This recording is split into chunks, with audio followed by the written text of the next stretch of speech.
If you're not already subscribed to this YouTube channel, go ahead and hit the subscribe button now. And also be sure to hit the notification bell so you can be alerted when new videos drop. And if you're already subscribed, check and make sure that YouTube hasn't decided to unsubscribe you. Seems every week I get at least a dozen or so messages from people telling me that YouTube mysteriously unsubscribed them without their permission. And of course, be sure to give the video a like.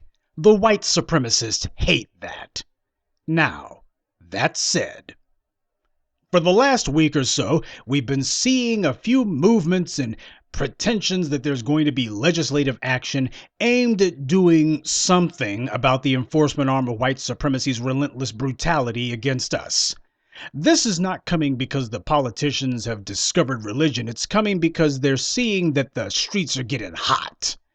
They're seeing that the exact same conditions that led to a Dallas or a Baton Rouge was now primed to happen nationwide. When you see the cops taking a knee and such, they're not doing that because they like you. They're doing that because they're trying to figure out what pathetic gesture they can do to try to turn down the temperature without actually changing their behavior. We're not interested in any sort of feel-good gestures. We're not interested in symbols. The only thing that matters to us is punishment. And hell no, we're not letting any of the police's attacks on or murdering of black people go unanswered. We're not allowing that mess to just stand. It's not a matter of, oh, well, we're going to start with a clean slate. To hell with that. We got all kinds of scores to settle. They know that. They know that's exactly the sentiment on the street. See, after Dallas and Baton Rouge, when the police saw that that did not lead to an immediate backlash against Black Lives Matters or whatever it is you want to call it, when they saw that the public was still with the movement to actually punish the police, when they saw that Dallas and Baton Rouge had no bearing on public sentiment or support whatsoever, that's when the enforcement arm of white supremacy knew they had a problem, a huge problem. It was after that when you had these clowns saying, when did we become the bad guys? Yeah, because that was a wake-up call for them. Because they were expecting that Dallas and Baton Rouge, well, that's going to be the end of it. Oh, these guys, they're going to be persona non grata. Oh, no one's going to stand with them after this. Instead, it did nothing. In fact, it only intensified support. They knew they had a problem. And now they realize they've got a far, far bigger one. So ain't going to be none of this, well, what about Blue Lives Matter? Nah, that dog won't hunt. You're not going to get any mileage out of that. So since the police are now trying to do phony baloney gestures, and as we saw with the Buffalo PD, they were kneeling with protesters one moment, and then the very next day they're knocking over 75-year-old white men and walking by what they thought was his corpse. What they're trying to do is to figure out what they can get away with. Family, it is not okay for any black people to decide that they're going to play along with this propaganda. It is wrong and it is dangerous, and it is an act of betrayal to the black community when you got some black person who allows themselves to have their melanin used as a prop so that they could help do some PR work, a little image rehabilitation for the thugs with badges. It is inexcusable when you have somebody who decides that they're going to play along with, oh, reconciliation, solidarity. With who? I cannot have solidarity with somebody who I already know has no good intentions towards me. How am I supposed to have reconciliation with someone when they haven't done anything to reconcile? Reconciliation is not, hey, you shouldn't have me punished for all this wrong I've done. Sure, I've been killing people like you, and I've been lying and falsely imprisoning people who look like you. And hey, I know you guys are getting mad now, and it looks like I'm about to get punished. So, hey, can we all be friends now? No, we cannot be friends. Because the scales of justice are still lopsided. And we are going to continue to hold the police accountable and continue to push for full punishment until those scales are even. We're not trying to figure out how to help these criminals and murderers weasel out of their punishment. They're supposed to receive their punishment because that's justice, and justice is supposed to have an element of retribution to it. You're not merely supposed to be punished, you're supposed to know that you're being punished. Now you had the NYPD, the local death squad of the Northeast. Here they are with a whole wall of white guys, Patrick Lynch, These guys are clearly making it obvious to everyone that they're boldly standing on white supremacy. You got a whole bunch of these clowns out there. I'm like, hey, if the city's really as dangerous as you say it is, how come about 100 of you idiots have time to do some press conference? What, Patrick Lynch needs to have a small army of fellow thugs and thugettes in order for him to be able to say the same old speech he's been saying since the 80s?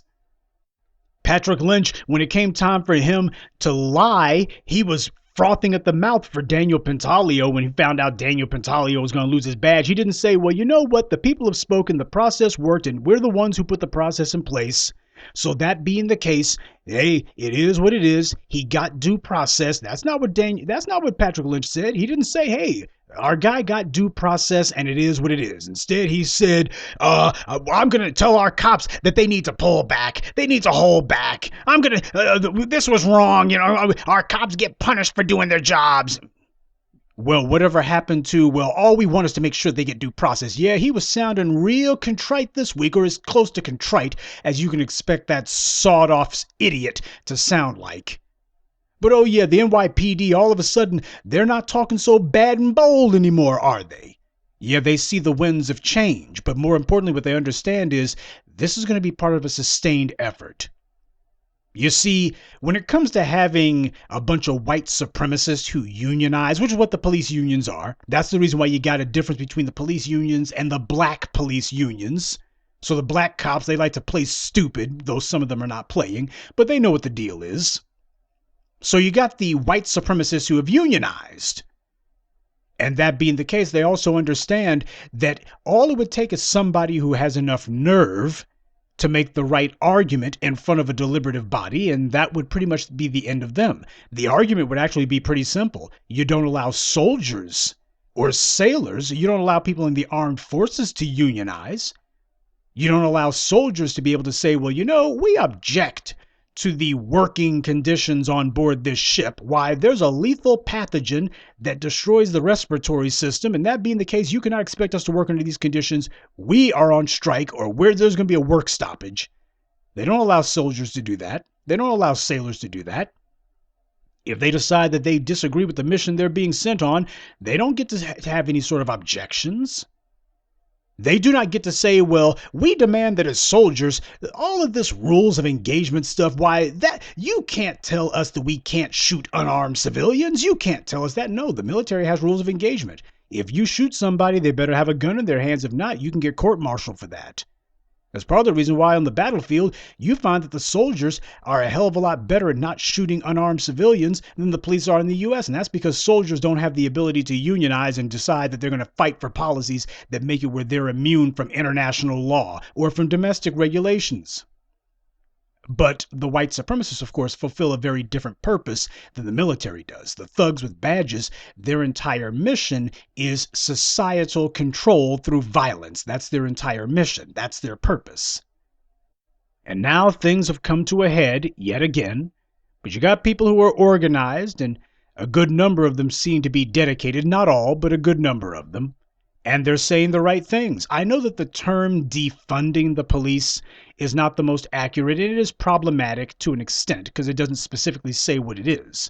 But I like the fact that it does sound, at least the wording itself sounds radical, to say we should defund the police. To come out and say something like that just as a test. Who is in, because they all know, all the politicians now, they know what the word defunding means. What they really mean is reduce funding for reallocate much of the funds is what it actually means. It doesn't actually mean there's not going to be any thugs in blue running around. But the fact that you would ask, hey, do you want to defund the police? Sounds, it sounds radical as a bit of rhetorical agitprop. So I do like it to that extent. Put some politician on the spot. Do you favor defunding the police? No. Okay, then you're out of office. You're done. You're gone. I like that. Put them on the spot. Make them take a position that says, yeah, these cops, they need to be gone. Make them take a position that says penalize the police. Punish them. Because nobody does that. Now you got congressional legislation and most notably legislation pending in New York. Now, the legislation on Capitol Hill, basically all they're proposing is that the federal government should keep count of how many innocent black people that the police are gunning down. That's basically all that the feds are proposing. But in New York, at least, out of a 10-part raft of legislation, there are 3 parts in particular that deserve mention. First of all, the Eric Garner Anti-Chokehold Act. Never mind the fact that the NYPD had declared that chokeholds were banned since the early 90s. The thing is, banning is not important. What matters is criminalizing it, which is what the Eric Garner Act does. It criminalizes chokeholds. Granted, it's minor. They keep playing up, oh, a Class C felony. That means up to 15 years. Well, the problem is when it comes to the police, they always make sure that it's the least that they can do. So it's a matter of next thing is going to be to upgrade the Eric Garner Anti-Chokehold Act. Make that thing at least a freaking Class B, if nothing else. But that's the whole point. It gives a basis to push for. And that's what Jason Black was telling you guys about. He was not kidding, and he was not wrong when he's telling you. We have got to make sure that every time we lean on these bastards, it's always, and now here's what's next. You want to know why? Because I can tell you right now, wherever Patrick Lynch and his pal Big Mouth Mike O'Meary are at right now, those scumbags are plotting how can they put some loopholes in this legislation. How can they put some loopholes in it? We need some future legislation that's going to repeal some of this stuff or otherwise neuter it, take the teeth out of it. That's what they're counting on right now. That's what they're attempting to do. I can tell you right now, wherever those 2 idiots are with their one-cycle weed whacker brains, that's what they're up to right now.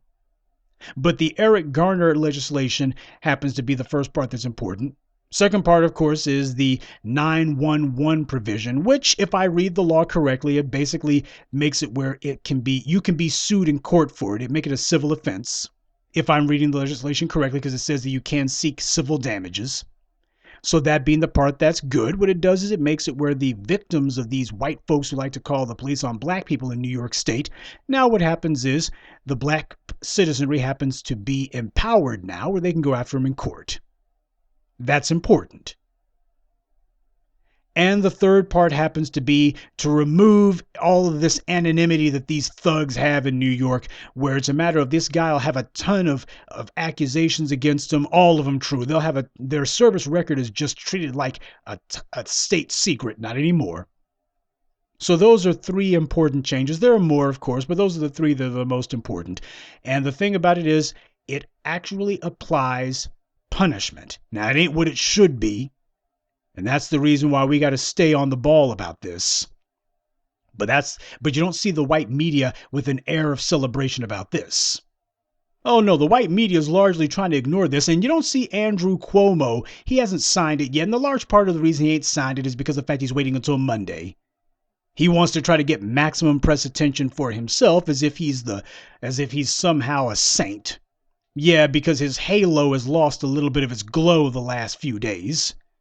He realizes that whole incident with Buffalo where he was taken up for the cops, that was a bad look for him. And now he's trying to do a little bit of PR damage control for himself. So he wants to wait until Monday. He doesn't want his signing this legislation to be buried over the weekend.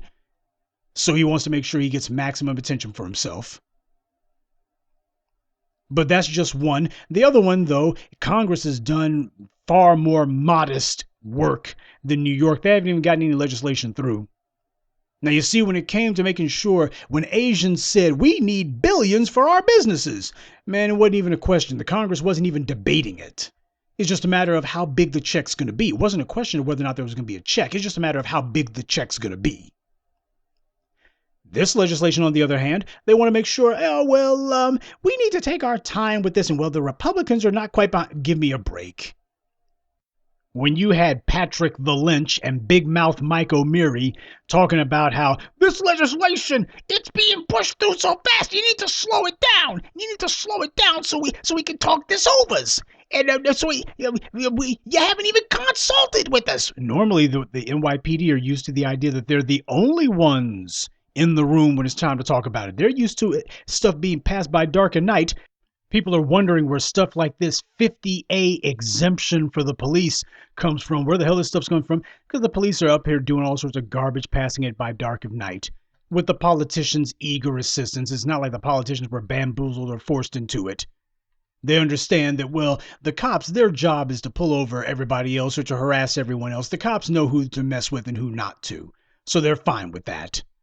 But these are largely stalling tactics. Hell, the thugs in blue, they said it themselves. Slow down the process. You're moving too fast. You're doing this in a hurry. You need to take your time and think it through.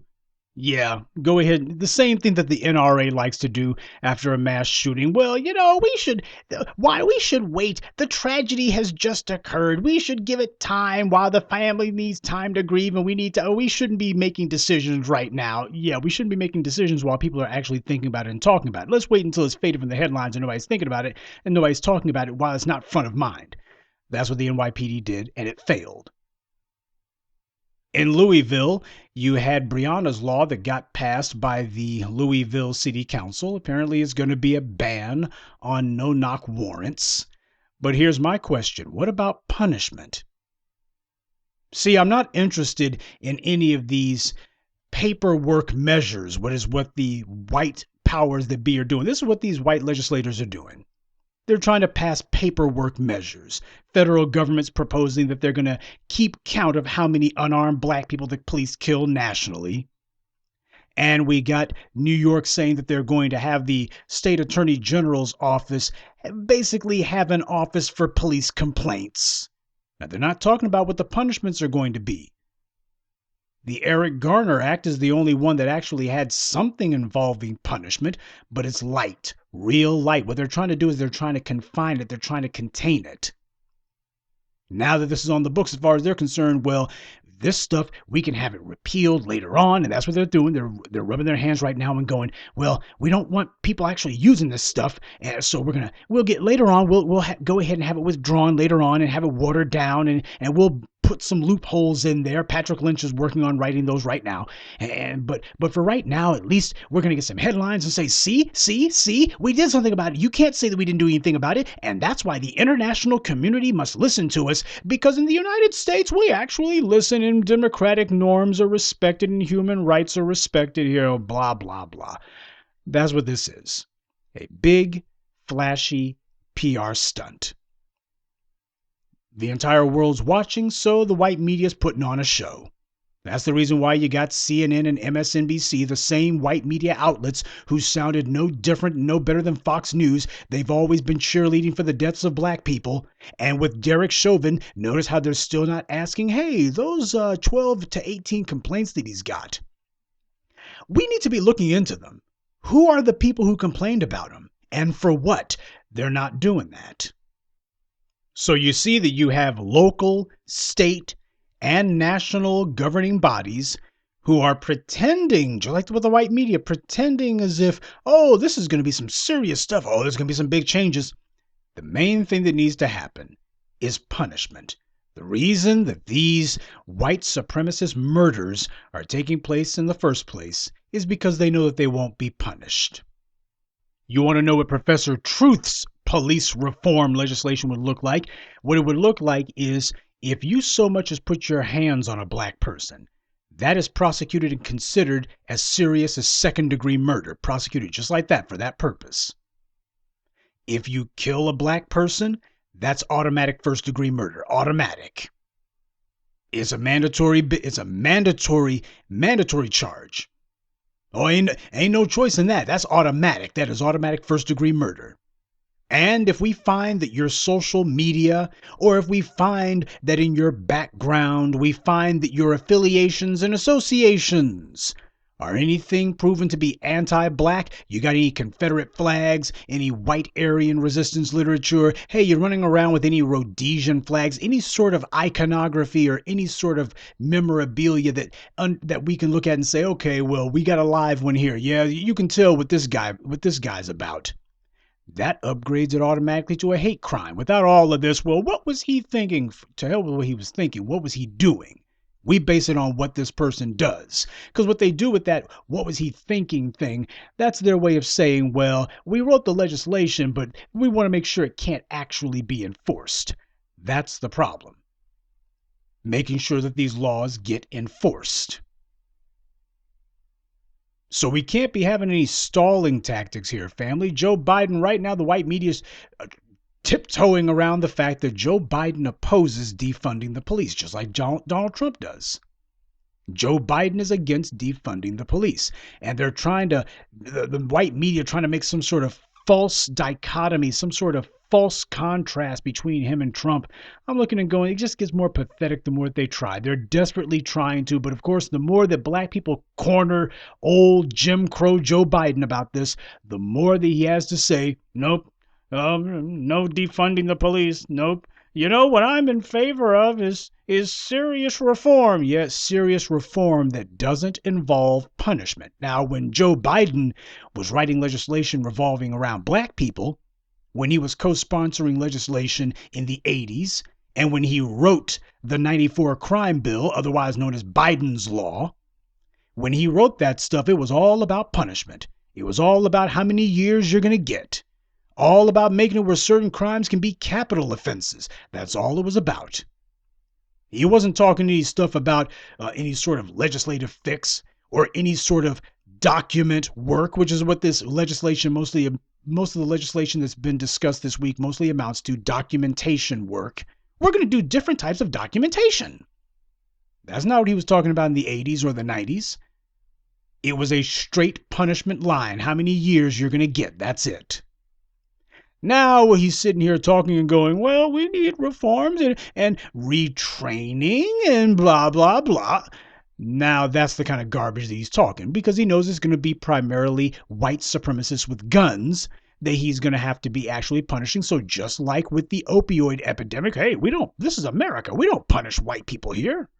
And of course, the propaganda arm of white supremacy in the form of the New York Slimes has decided they're going to try to whitewash Joe Biden's completely reprehensible stance against defunding the police. And they understand where this is going. They see exactly where this is going if it's not headed off. So they see that this is clearly the same old Democrats. Hey, you guys know the playbook.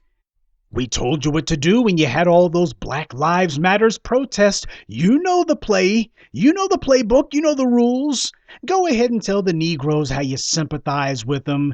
Go ahead and tell them how much you care, but do not promise to do anything. Do not tell them you're going to do anything, because we're not trying to change the status quo. We're just trying to calm the niggers down. The black baby boomers, they always fell for this con, and we're sure their kids will be just as gullible. Yeah, but it's not working like that, is it? But the New York Slimes, which by the way is a mouthpiece for official white power in New York no less, they made it very clear exactly what the position of official power is. Their article makes it very clear in the subheadline itself. Joe Biden tried to balance protesters' calls for a law enforcement overhaul while not alienating moderate, read white voters. When they say moderate, we're talking about casual racists here. That's why I use that phrase. When they say moderate, whenever they say a white centrist, that means casual racist. When they say moderate voters, that means white centrist. You know, most of them who have right of center leanings to begin with, especially where black people are concerned. So you got to make sure you don't alienate those white moderates. Well, those white moderates are already in Trump's camp. That's who they more closely identify with. Because they're not looking for any moderate policies. They are looking for radical policies that continue the radical white supremacist domination that this country endures. They're not looking for moderate anything. That is a lie from the white media. Those white moderates are looking for radical policies that are going to continue the unequal and evil status quo. That's what they're looking for. And Joe Biden wants to make sure that he does not lose their support. That's who he wants the support of. Good. That's whose support he can chase, because he damn sure won't have ours. And the New York Times trying to figure out how they can whitewash it and make this sound like it's not so bad. They talk about how Norah O'Donnell had talked to Biden and asked him about defunding the police, and he said, no, I don't support defunding the police. And the New York Times decided we got to clean that up for him. But when they tried to, they just showed how bad a look this is for Biden. Their quote was, Mr. Biden's position, a stance on policing that another prominent Democrat, Bill Clinton, might have summed up as mend it, don't end it. Really? You already know what black folks think about the Clintons. Oh, except up there in New York, you always got a few happy-go-lucky Negroes like Al Sharpton and such who'll sit there and tell their white media pals, "Oh, black folks just loves the Clintons. They loves the Clintons. Oh, black folks love it." See, this is what happens when you spend too much time hanging around Toni Morrison and Oprah Winfrey. You see, these casual racists over at the New York Slimes, they just don't get it and will never get it. If the closest to black contact you've had is Oprah Winfrey and Al Sharpton and Toni Morrison, then you haven't had any black contact. That's the reason why we knock these bastards over and we upset their apple cart. They're the first ones who are the most shocked. They're like, where the hell did this come from? Whoa, how did this happen? But talking about Joe Biden, they're already trying to layer in the double cross. They're already trying to layer in what's supposed to be the pivot, what's supposed to be the deception. Quote, his approach drew wide support from Democratic Party officials and a number of civil rights leaders, as well as politicians in the swing states likeliest to decide the general election. See, this is the white media doing the same crap that they did with Mike Bloomberg, trying to make it sound as if, well, what Joe Biden's doing, why, this is the smart play. He's getting support from Democratic high officials and civil rights retreads. Civil rights fossils. Civil rights leaders. They don't name any, by the way. So either it's Messy Jesse they're talking about, or it's their self-appointed clowns like D. Ray McKesson. I guess that's who their civil rights leaders are. A bunch of do-nothing nobodies who the white media found, plucked from obscurity, and propping them up. Leaders who nobody follows.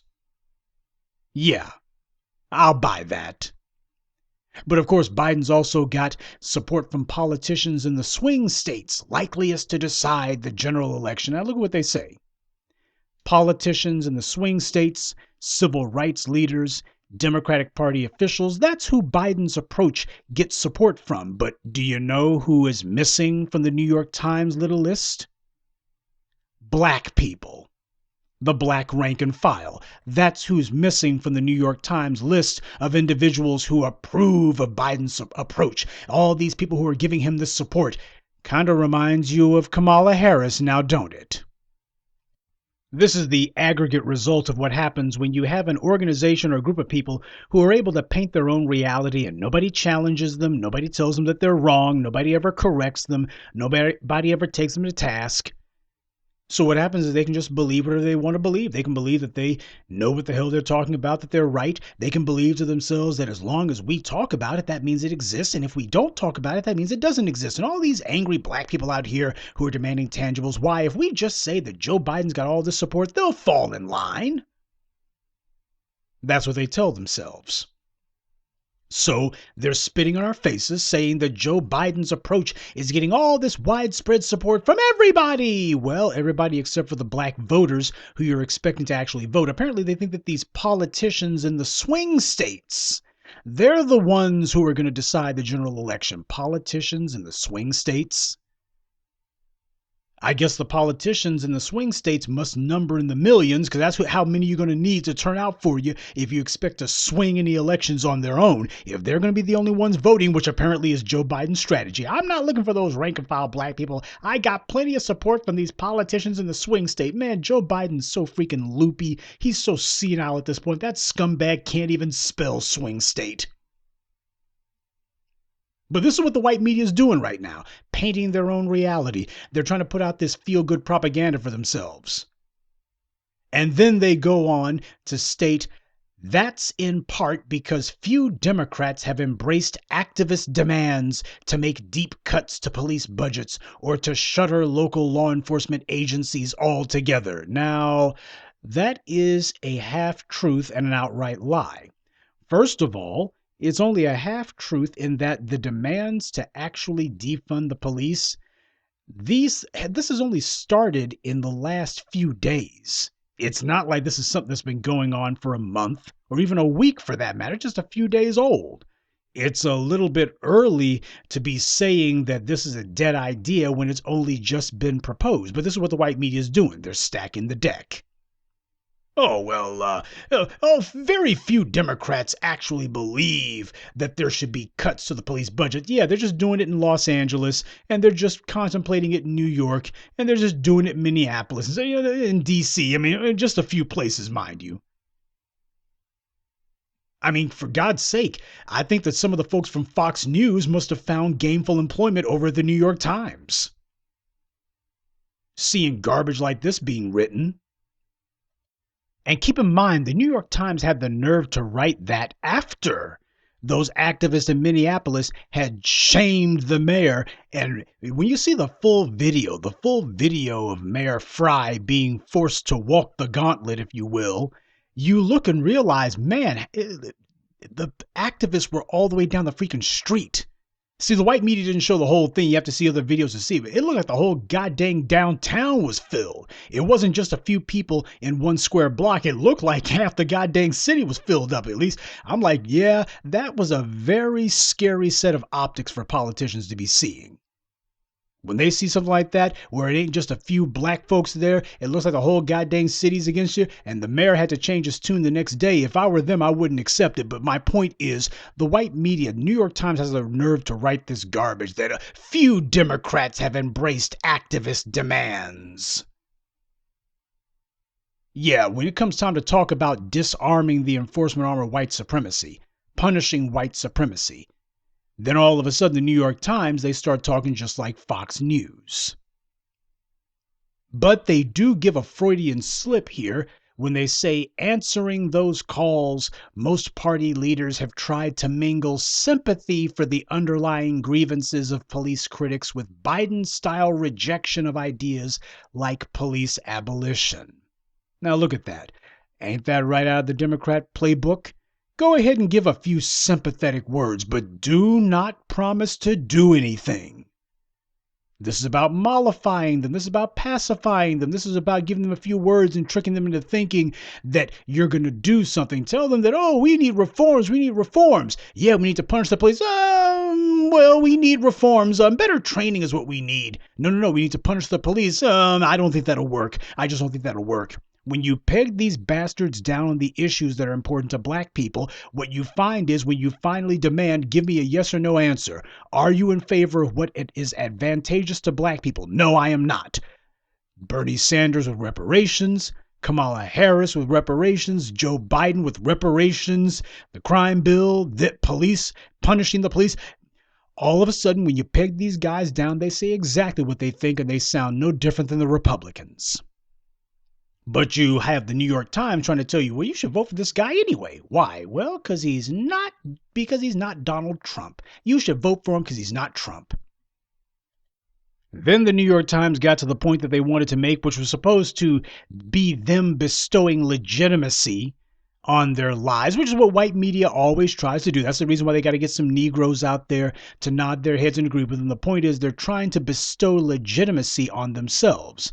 They do some underhanded thing, or they try to do some lie, some fraud to get around our tangibles and to get around justice. And when they do that, they try to get some Negroes out there who will give their blessing to it and say, oh, this is exactly what we want. This is the white media trying to bestow legitimacy on themselves. So they have this next passage. Several young black leaders said Mr. Biden should pursue a criminal justice overhaul and seek out and elevate activists who are organizing peaceful demonstrations. Now, wait a minute here. Doesn't this just fly in the face of what the New York Slimes just got through saying? Just got through saying few Democrats have embraced activist demands. Well, why is it that in one sentence the New York Times is pointing out, well, nobody's really trying to hear what these activists have to say, to just a couple of paragraphs later saying several young black leaders said Mr. Biden should elevate activists who are organizing peaceful demonstrations? You see what they did there? They're being blatant about it. Now, we're not really trying to hear what you activists have to say. But we do understand that if Biden puts a few of these cherry-picked do-nothing mouthpieces out there, some Simone Sanders types, some D. Ray McKesson types, some bought and paid for vetted house Negro puppets. Go ahead and put them in front of the cameras, and hopefully that'll sway some gullible Negroes. Next, the New York Times goes ahead and gives a quote from one of these hand-picked, cherry-picked do-nothing Negroes, some clown you never heard of, Quentin James. Who the hell is this guy? Don't know. He runs an organization dedicated to electing African American officials. Yeah, this sounds like some AstroTurf, don't it? Sounds like some white folks decided they were going to find some Negro front person who's supposed to get out the black vote, right? And this Quentin James person, he says, I don't think we need him to say defund police, but he can help lift up groups like Collective PAC that are trying to elect reform-minded prosecutors. Now look what the hell that was. You got to get in a plug for yourself. This is how the white media is trying to credentialize these guys. We'll go ahead and give you some ink. We'll give you some attention, help make you prominent so you'll be familiar to people when you start spewing the lies, when you start giving the party line. And then he says trying to elect reform-minded prosecutors. Oh, you mean like Kamala Harris? Oh, you mean like that, right? That kind of reform-minded prosecutor. By the way, what the hell has Kamala Harris done that has been reform?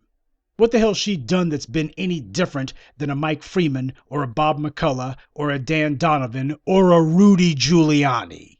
Please tell me what the hell Kamala Harris has done that's been any different from them. I'll wait. Next, the New York Times continues trying to burnish Biden's laurels.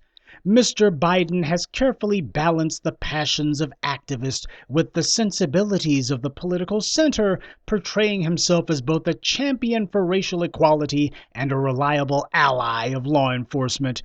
Well, first of all, that sounds like something that would only come from the editorial table of the New York Times. You don't hear black people calling him a champion of racial anything.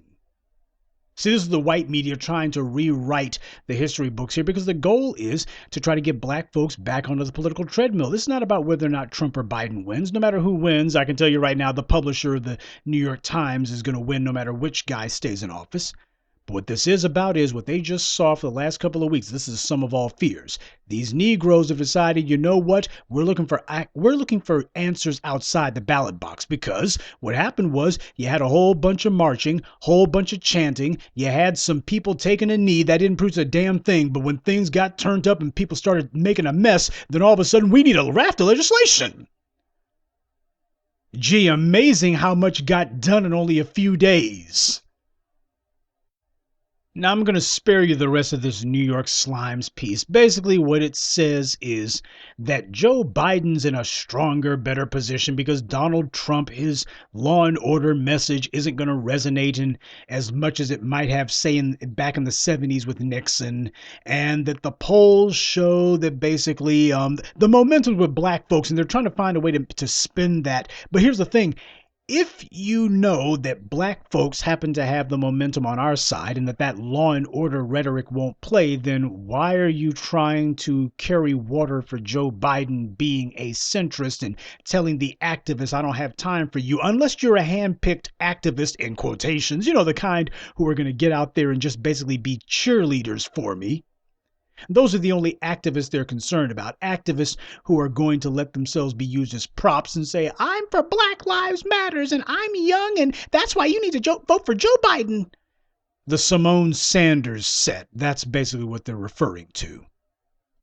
But my point is that while Joe Biden is giving speeches, empty, bloviating bits of hot air, what he's not doing is talking about punishment. And the white media is trying to figure out how to stall out the movement. They're trying to figure out how to stall for time. Oh, we're going to do these phony baloney legislative pieces, these spectacles for the cameras, where we're going to bring some people in and we're going to nod our heads very seriously. And we're going to say that the federal government should keep count of how many of you darkies the police are murdering. And that's pretty much all we're going to do. No punishment, mind you. And well, what's Joe Biden going to do? If he becomes president, what will he do about this? Well, what he's not going to do is he's not going to defund the police, which means no punishment. He won't support that.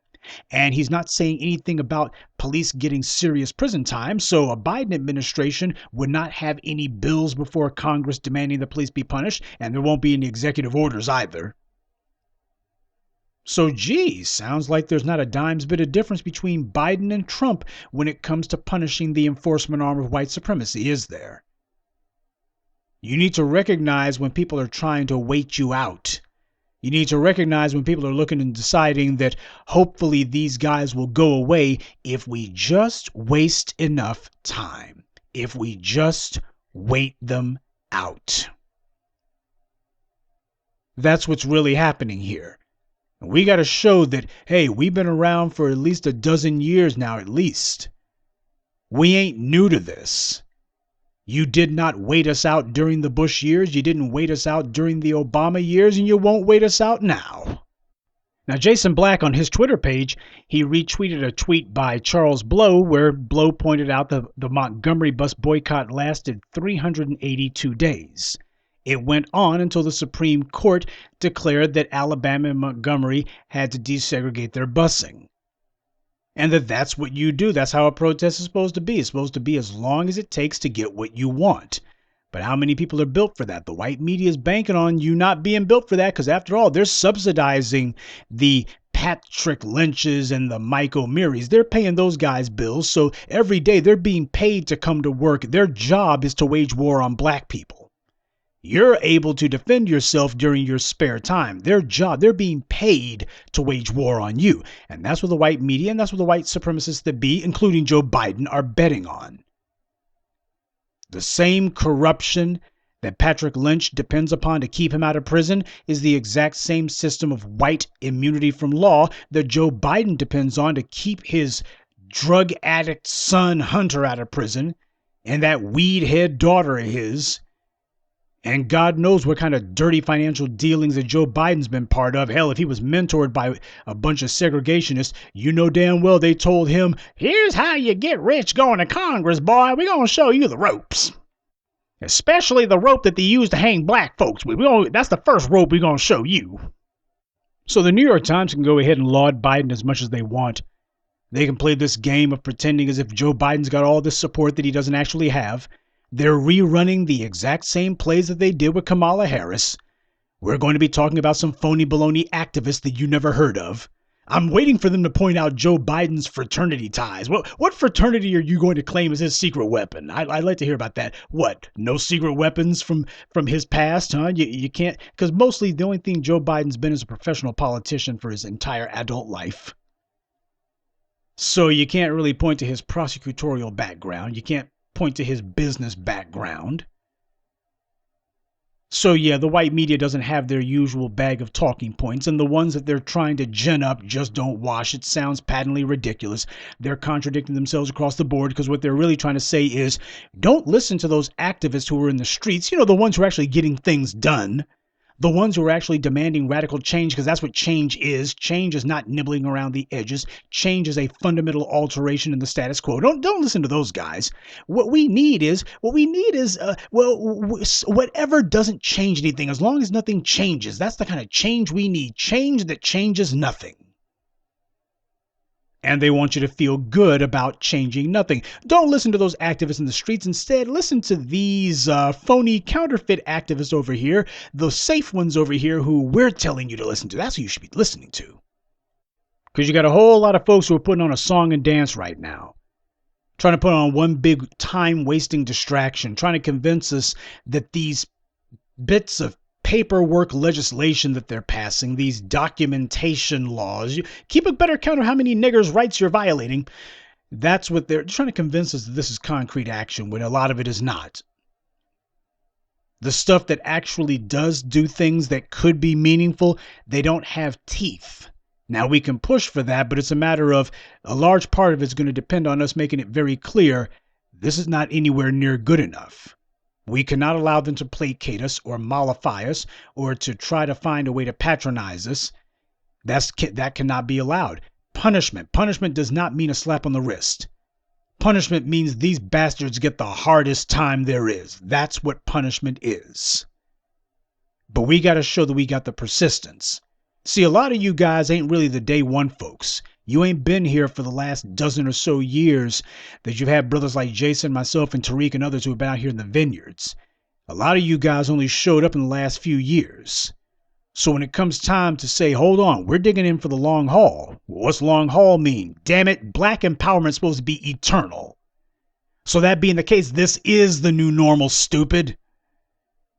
If you showed up and thought to yourselves, well, where's the finish line at so I can get back to my Xbox and my Netflix, then get the hell out of here. You ain't made for this. You ain't going to get a damn thing done.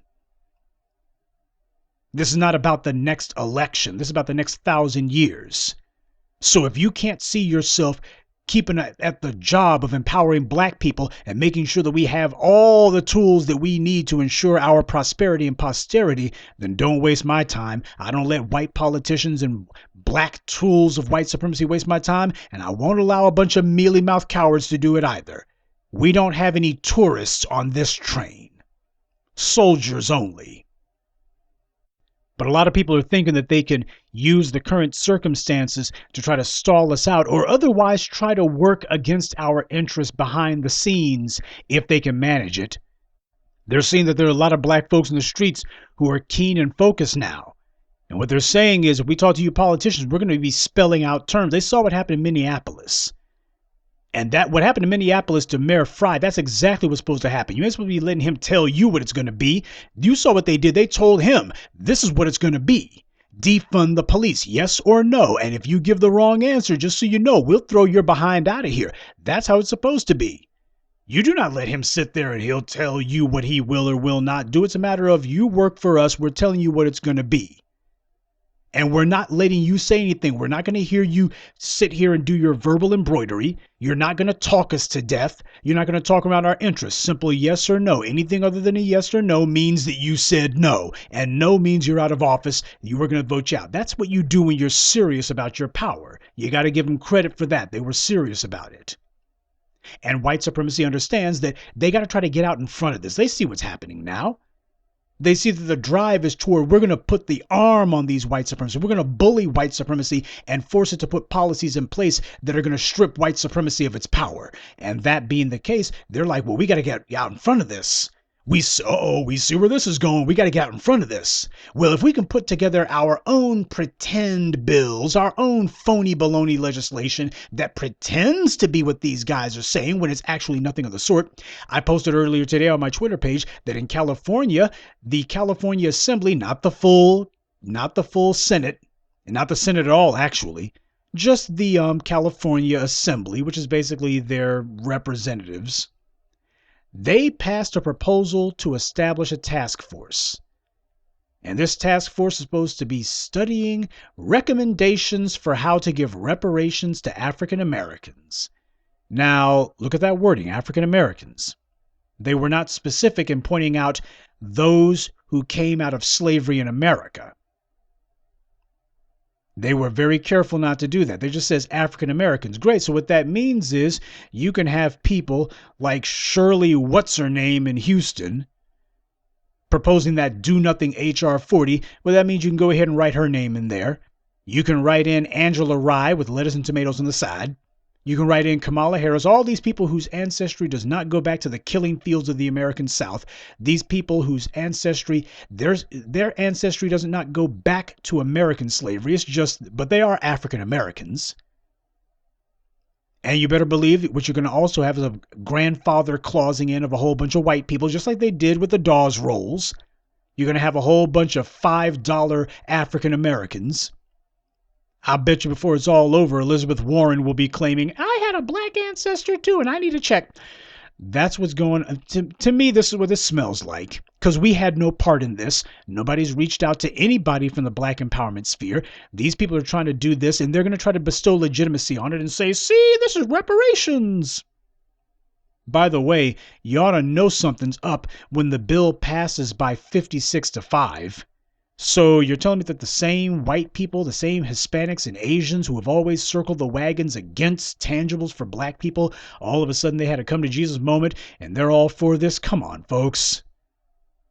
You ought to be able to tell a double cross when you see one. If these guys who have never done anything to actually benefit black people, to actually get reparations for us, these people who have fought against any and all tangibles for us, now all of a sudden they're overwhelmingly in favor of this, you might want to be asking what the hell is actually in it. Just saying. But this California so-called reparations proposal for African Americans, not for people whose ancestry can be traced back to the killing fields of the American South. Not for those people.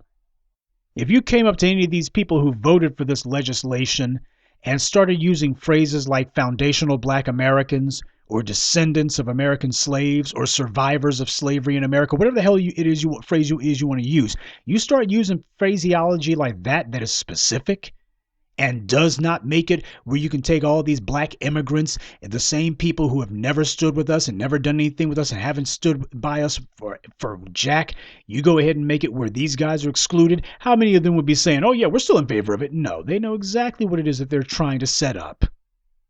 And this is just like HR 40. It pretty much mirrors it. If it passes, what's it supposed to do? Well, what's going to happen is it's supposed to be providing for a panel of 8 people with, quote, backgrounds in racial justice reforms. Racial justice reforms? That's one of those phrases that is so broad, so vague, it could mean anything. Hell, you could put Donald Trump on there and say why Donald Trump, who was discriminating against black people having housing in the 1970s, why he has a background in racial justice reforms. Well, what does that mean? Well, he did help to push legislation regarding black prisoners and trying to change some of those federal guidelines. So, hey, racial justice reform. Put Donald Trump on that panel. Don't you know that he would be able to qualify? But not just individuals with backgrounds in racial justice reforms. They also say that it would be eligible for compensation and how it should be awarded. Who would be eligible? So you're telling me that you've put together a piece of legislation that is only one California State Senate vote away from being law, and you haven't even specified who it applies to? When it comes to a study, do you think if they were talking about Japanese Americans that they would need to have a study so that they could specify who's eligible for it? They didn't need that with Japanese Americans. Didn't need that with Native Americans. Didn't need it with Jewish Americans. But when it comes to us, all of a sudden, we would have to study who would be eligible. Yeah, you want to make sure that Sheila Jackson Lee, and you want to make sure that Roly-Poly Martin and Joy Reid, we want to make sure that all of the good, loyal, bootlick immigrants, we want to make sure that those guys are included. We want a definition so broad that it includes as many people as possible. And in fact, you had Tariq on his Twitter page. He pointed out that Joe Biden was already saying that he wants reparations for Native Americans. If there's going to be reparations for black people, it should also include Native Americans. So you see what's going on here. You have a presidential candidate, and you have one part of the deliberative body of the largest state in the country both saying reparations all of a sudden. But you notice that they're trying to redefine it. They want to redefine, okay, so the Negroes held their ground. They dug in their heels. We didn't get away with redefining what reparations are. And they're unabashed about it's going to be cash. You're going to cut that check. Well, if we're going to cut a check, we're not going to do it in a way that bridges the wealth gap. We're trying to maintain that wealth gap. So that being the case, if it's going to be a check being cut for you niggers, then there's also going to have to be a check for the Native Americans. Well, hold on. You already did reparations for Native Americans. They already got their land, and they've also got tax-free casinos and cigarettes and all that bingo loot. So they already got reparations. Well, if you guys get anything, everybody else must get something too. Because if black people get something, everybody else has to get 5 times as much. Got to maintain that racial gap, by the way. That economic racial gap must be maintained at all costs. So you see, this is not a coincidence, family. There's a program at work here. The white supremacists failed to get us off of cash reparations. They failed to redefine it despite their best efforts. So now it's a matter of, if we got to cut the check, we're going to try to set the stage that Native Americans who owned black people as slaves, they collaborated in the slave trade. The Native Americans, they were as guilty. Their hands are as stained with the blood of our ancestors as the Caucasians are. And the Hispanics, by the way, the Mexicans were also involved in it too. Oh, but we want to make sure that we grandfather clause them in. And how about these black immigrants who have been cheerleading for white supremacy and been claiming that black folks, these slave descendants here, they don't work very hard. And these people, they're the Candace Owens types. Well, we want to make sure that those guys get something too. That's what they're trying to set the stage for. So, family, we got to be on this.